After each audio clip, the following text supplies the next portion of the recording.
গত বছরের ৭ অক্টোবর গাজায় যে আগুন লাগিয়েছিল দখলদার ইসরায়েলি বাহিনী, সেই আগুনের উত্তাপ গাজা ছাড়িয়ে ছড়িয়ে পড়েছে সমগ্র বিশ্বে।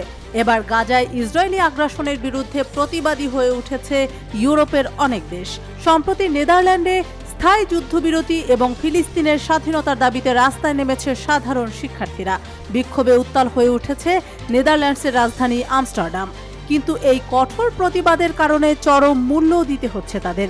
বিশৃঙ্খলা সৃষ্টির অভিযোগে গত মঙ্গলবার ১৬৯ জন বিক্ষোভকারীকে আটকের পাশাপাশি ব্যাপক কঠোরতা প্রদর্শন করেছে আমস্টারডাম পুলিশ। বিক্ষোভের সূত্রপাত ইউনিভার্সিটি অব আমস্টারডামে পুলিশি অভিযান থেকে।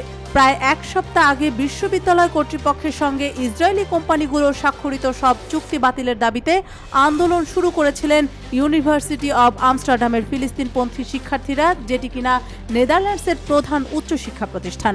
সারাক্ষণ আন্দোলন চালিয়ে নেওয়ার জন্য মার্কিন শিক্ষার্থীদের মতো তারাও ক্যাম্পাস চত্বরে অস্থায়ী তাঁবু খাটিয়ে অবস্থান নিয়েছিলেন।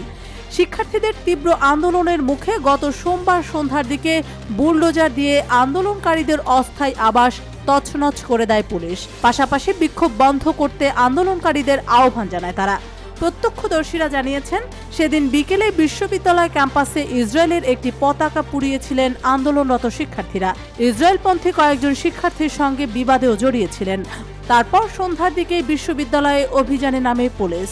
অভিযানের পর বিশ্ববিদ্যালয় প্রশাসন থেকে দেওয়া এক বিবৃতিতে বলা হয়েছে, ইউনিভার্সিটি অব আমস্টারডাম সবসময় শান্তিপূর্ণ আন্দোলনের পক্ষে, কিন্তু আন্দোলনের নামে সহিংসতা সমর্থনযোগ্য নয়।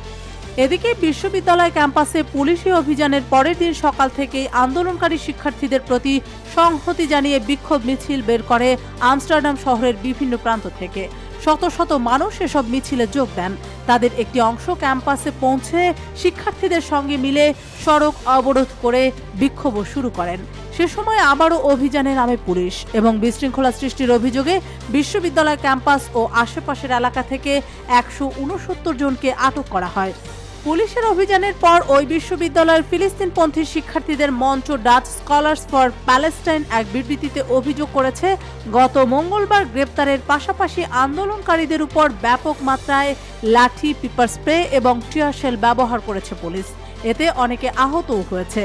এই বিবৃতির কয়েক ঘন্টা পর সামাজিক যোগাযোগ মাধ্যম এক্সে এক বার্তায় আমস্টারডাম পুলিশ বলেছে, বারবার অনুরোধ জানানো সত্ত্বেও আন্দোলনকারীরা শান্ত না হওয়ায় ক্যাম্পাসের পরিবেশ ও বিশ্ববিদ্যালয়ের নিরাপত্তা রক্ষায় পুলিশকে কঠোর হতে হয়েছে।